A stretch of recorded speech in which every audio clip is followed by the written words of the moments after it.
जैसा कि मैंने आपको इंडियन कॉन्ट्रैक्ट एक्ट में बताया था, फाइंडर ऑफ गुड्स का कंसेप्ट जो था क्वाजी कॉन्ट्रैक्ट में, कि मान लीजिए आपको किसी का संपत्ति मिलता है तो आप किस सिचुएशन में आ जाएगा, बेरी के सिचुएशन में। इट मीन्स कि आपको वो गुड्स का प्रॉपर ड्यू केयर करना पड़ेगा एक रीजनेबल तरीके से।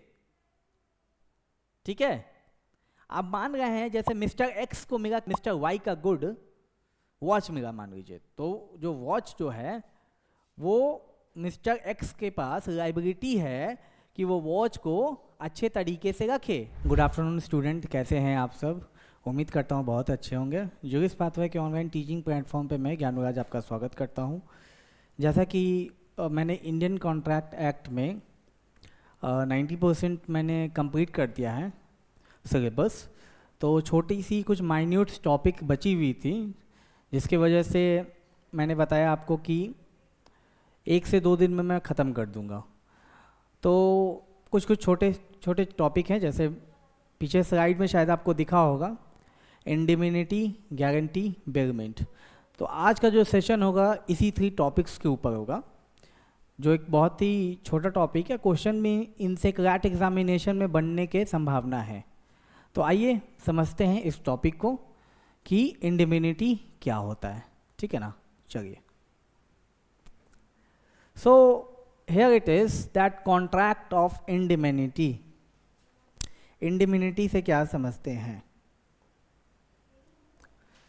Contract of indemnity defined a contract by which one party promise to save the other party from the loss caused by him by the conduct of the promisor himself or by conduct of any other person is called contract of indemnity. देखिए, जैसे कि बात ये होती है यहाँ पे कि कोई भी पर्सन जो कॉन्ट्रैक्ट करता है, जैसे ए कहता है बी को कि तुमको लॉस होता है तो आई विल पे यू, या फिर किसी के थ्रू तुमको लॉस होता है तो भी मैं पे करूँगा, तुम उसकी टेंशन न लो। इट मीन्स कि प्रोटेक्शन देगा ए बी को कि तुमको लॉस किसी भी तरह का होता है then I will save you, चाहे वो मुझसे हो चाहे वो कोई थर्ड पर्सन से हो। देखिए, इलस्ट्रेशन बताऊंगा तो आपको समझ में आएगा इसमें। जैसे यहाँ पे बताया जाए कि a contract to identify B against the consequence of any proceeding which C में take against B in respect of a certain sum of 200 rupees. This is an contract of indemnity. तो ए कॉन्ट्रैक्ट करता है, इंडेमिनिफाई करता है B के against कि कुछ भी कंसिक्वेंस होगा तुम्हारे खिलाफ जो सी करेगा अगेंस्ट बी कि कोई भी sum of rupees 200, then A will protect. अब देख, जैसे एग्जांपल मैं बताऊंगा आपको अच्छे से। देखिए, सिंपल भाषा में, ज़्यादा टेक्निकल नहीं समझना है, बट आपको कंसेप्ट मालूम होना चाहिए। जैसे ए और बी है, तो ए कहता है बी को, यहाँ पे एक सी आदमी भी है मान लीजिए, इसका कोई इससे संबंध नहीं है मान लीजिए। तो जैसे ए कहता है बी को कि मान लो कि बी तुम्हें किसी भी तरह का लॉस होता है, चाहे वो ए के द्वारा हो चाहे वो सी के द्वारा हो या कोई भी थर्ड पर्सन, तो उस संदर्भ में हम जानेंगे ए विल प्रोटेक्ट बी। ठीक है, तो जो पर्सन जो प्रोटेक्ट करता है उसको कहते हैं आइडेंटिफायर, इंडिमिनिफायर। जिसको प्रोटेक्ट किया गया उसको कहते हैं इंडिमिनिटी होल्डर।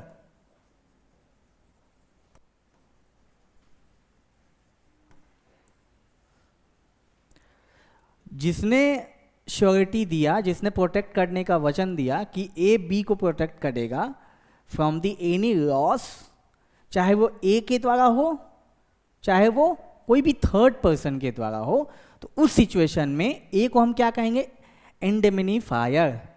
अब बी को हम क्या कहेंगे, जिसको प्रोटेक्ट किया जाता है, इंडिमिनिटी होल्डर। ठीक है, तो ये एक छोटा सा टॉपिक है इंडिमिनिटी का, जो आपको बस समझना पड़ेगा, और उम्मीद करता हूँ कि इसको समझने में ज़्यादा दिक्कत नहीं होगा आपको। बस यही एक छोटा सा कंसेप्ट है। ठीक है ना, बढ़ते हैं दूसरे टॉपिक पे। ये है गारंटी की बात कर रहा है। देखिए, अब आपको खुद पता होगा कि गारंटर बनोगे, मैं किसी से पैसा लेता हूँ बैंक से या किसी से, भाई तू गारंटर बन जा, तुम श्योरिटी लो। इफ श्योरिटी या गारंटर का मीनिंग क्या हुआ, लिटरल मीनिंग की बात करें, सिंपल भाषा में बात करें तो इट मीन्स कि भाई if I will not able to pay you in future then this guy will pay you, उसी को ना कहेंगे श्योरिटी। हम अगर तुम्हें पैसा नहीं देंगे तो ये बंदा तुम्हें पैसा देगा, ये गारंटर बनेगा। एवरीडे की भाषा में तो इसको यही कहेंगे हम कि तुम नहीं दोगे तो वो देगा ना। ए लोन लेता है बी से और कहता है कि अगर मैं नहीं दूंगा तो सी देगा, जो श्योरिटी गारंटर जो है। बात समझ में आई? तो यहां पे जो प्रॉमिस करता है कि आई विल पे on behalf of this guy, तो उसको श्योरिटी के कहते हैं, उसको गारंटर कहेंगे हम लोग। ठीक है, यहां पे देखिए क्या बोल रहा है, contract of guarantee surety principal debtor and creditor. अभी मैं रजिस्ट्रेशन के साथ बताऊंगा आपको कि प्रिंसिपल डेप्टर कौन हुआ, क्रेडिटर कौन हुआ और श्योरिटी कौन हुआ। ठीक है, तब आपको अच्छे से समझ में आएगा। बस एक बार रीडिंग डाल देते हैं। A contract of guarantee is a contract to perform the promise और discharge the liability of the third person. In case of this default, the person who gives the guarantee is called surety. जो person ने guarantee दिया है कि I will pay you is called surety. The person in the respect of whose default the guarantee is given is called principal debtor. अभी illustration के साथ बताऊंगा। And the person to whom guarantee is given is called creditor. A guarantee may be either oral or written. देखिए अब बहुत ही आसान भाषा में मैं समझाता हूँ। इलस्ट्रेशन देखिए, जैसे एग्जाम्पल एक देखते हैं। जैसे ए है, बी है, सी है।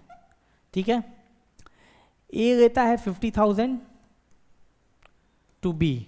ठीक है, तो ए लेता है लोन 50,000 टू बी, तो इसके ए का गारंटर कौन है, सी। तो जो गारंटर है उसको कहेंगे श्योरिटी। यहाँ पर लिखा हुआ है ना कि देखिए यहाँ पे the person who gives the guarantee is called the surety. तो ए सी श्योरिटी लेता है, बी को देता है सी कि हम I will pay you on behalf of A if A will fail in future. ए अगर मान लीजिए फेल्ड हो जाता है, पैसा देने में सक्षमता नहीं है उसको, तो सी पे करेगा। तो प्रिंसिपल डेप्टर कौन हुआ यहाँ पे? अब जो पैसा दिया है उसको क्रेडिटर कहते हैं। जिसने पैसा दिया है उसको क्रेडिटर कहते हैं। अब देखिए the person whom the guarantee is given is called creditor. तो गारंटी सी ने किसको दिया, बी को, तो बी को क्या कहेंगे, क्रेडिटर। और जिसने लोन उठाया उसको प्रिंसिपल डेप्टर।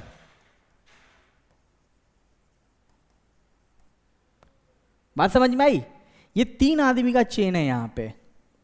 इंडिमिनिटी में दो ही आदमी होता है, बट एक आदमी जो होता है ये रहता है, उसका रिस्पॉन्सिबिलिटी रहता है कि if you have any kind of loss, मेरे से हो या कोई भी थर्ड पर्सन से हो, मैं तुम्हें भरपाई करूंगा। उसको कहते हैं इंडिमिनिटी का कंसेप्ट। बट यहाँ पे तीन आदमी है, एक है प्रिंसिपल डेप्टर जिसने पैसा लिया है, एक है क्रेडिटर जिसने पैसा दिया है, एक जो गारंटर है, जो श्योरिटी है, जिसको बिहाफ पे पैसा लिया जा सकता है। मान लीजिए ये फेल हो जाएगा तो सेकेंड लायबिलिटी इसके पास है पैसा निकलवाने का।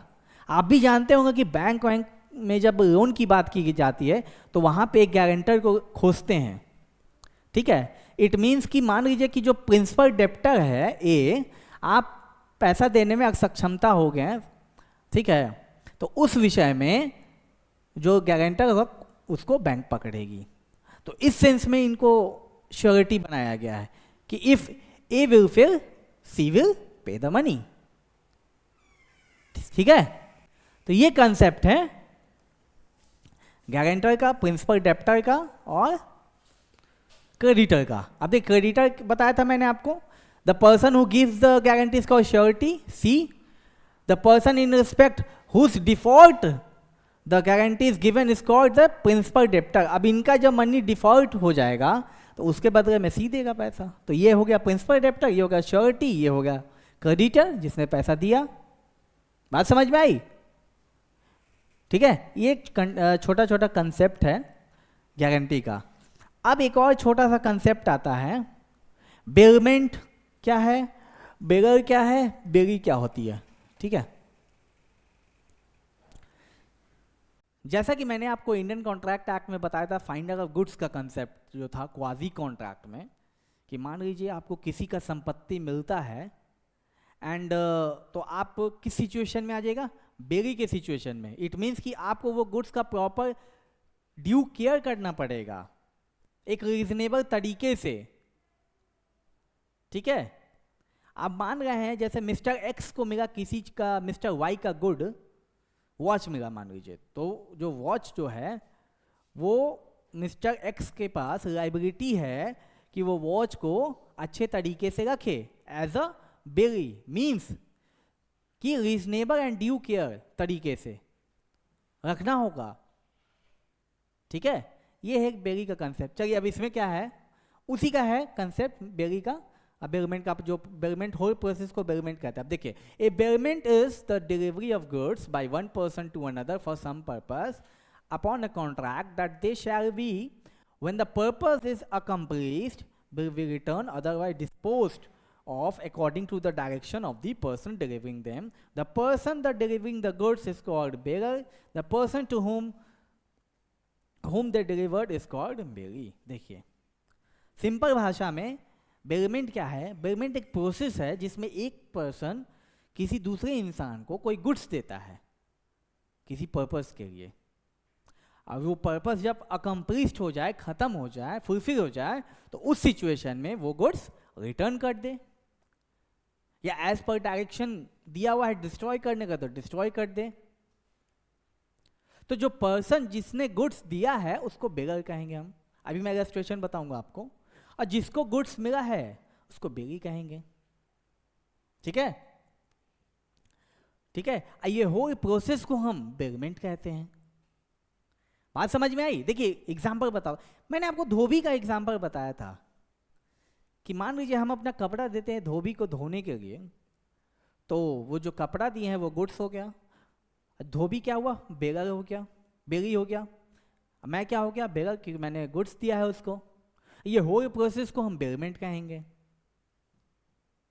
मान लीजिए कि हम जिस तरीके से बोले हैं कि कपड़े को तुम ड्राई क्लीन करना, वो ड्राई क्लीन नहीं किया, वो धो दिया, मतलब पटक पटक के धो दिया, तो मान लीजिए कि कल के डेट में मेरे क्लोथ्स को अगर नुकसान होता है तो उस सिचुएशन में हम कंपनसेशन क्लेम करेंगे, because I have given the already direction. मैंने निर्देश दिया था कि आपको इस तरीके से ड्राई क्लीन करना है, कपड़े वॉश नहीं करनी है, ठीक है। ये तरीका हो गया। मान लीजिए कि कोई भी गुड्स आप देते हैं इस पर्पस के लिए, जैसे कि मैं एक घोड़ा देता हूँ आपको हॉर्स राइडिंग करने के लिए, फॉर ए पर्सनल यूज, ठीक है। एंड आपने क्या किया, वो घोड़े को आपने बुलो कार्ट्स में यूज कर लिया फॉर कमर्शियल यूज, उससे अर्निंग कर रहे हैं। तो मान लीजिए इसके बाद कुछ नुकसान होता है घोड़े का, तो then you are able to pay that compensation. एक और इलस्ट्रेशन बताता हूं मैं आपको। मान लीजिए आपने किसी को टीवी दिया और वो टीवी ऑलरेडी खराब है एंड आपको पता है कि वो टीवी खराब है, ठीक है। तो वो बेचारा जिसको आपने दिया वो नॉर्मल जनरल तरीके से यूज कर रहा है, रीजनेबल केयर करके, और उसके यहाँ वो टीवी खराब हो जाती है। मतलब आपके यहाँ मान लीजिए 30% खराब था तो उसके यहाँ 70% खराब हो गई, क्योंकि जो डिफेक्ट था वो टीवी में ऑलरेडी था स्टार्टिंग में। तो इस सिचुएशन में जो बेगी होगा, जिसको आपने टीवी दिया, वो आपको कंपनसेट नहीं करेगा। बात समझ में आई? क्योंकि ऑलरेडी आपका जो गुड्स था, उस प्रोडक्ट था, उसमें डिफेक्ट था, ठीक है। तो ये कंसेप्ट था बेगमेंट का। बेगी किसको कहते हैं, बेगर किसको कहते हैं, और होल प्रोसेस को क्या कहते हैं, बेगमेंट कहते हैं। ये पूरा कंसेप्ट था। मैंने आपको बताया कि इंडेमिनिटी क्या होता है, गारंटी क्या होता है, फिर श्योरिटी बताया मैंने आपको, फिर अभी बेगमेंट का कंसेप्ट बताया, मैंने आपको 2-3 एग्जाम्पल बताए आपको, ठीक है। तो ये एक छोटा सा 3 टॉपिक था जो इंडियन कॉन्ट्रैक्ट एक्ट में, इससे एक न क्वेश्चन बनने की संभावना है क्लैट एग्जामिनेशन में। यही एक कंसेप्ट आपसे पूछ देगा और उसी के बेस पे क्वेश्चन दे देंगे, ठीक है। तो उम्मीद करता हूँ कि इस सेशन में आपको काफ़ी मज़ा आया होगा। जैसा कि मैंने आपको इलस्ट्रेशन बेस्ड आपको आंसर्स बताया, तो मिलते हैं नेक्स्ट सेशन में, नेक्स्ट टाइम में। और नेक्स्ट सेशन में जब मैं आऊँगा तो इसका एक MCQ टाइप तीनों का टॉपिक का मैं क्वेश्चन लाऊंगा आपके समक्ष, और उसके बाद मैं इंडियन कॉन्ट्रैक्ट एक्ट का सिनॉप्सिस फॉर्म में लेक्चर दे दूंगा इन 1 घंटे का, whole Indian contract act in 1 hours. ठीक है, चलिए मिलते हैं तब तक। Thank you so much, have a nice day.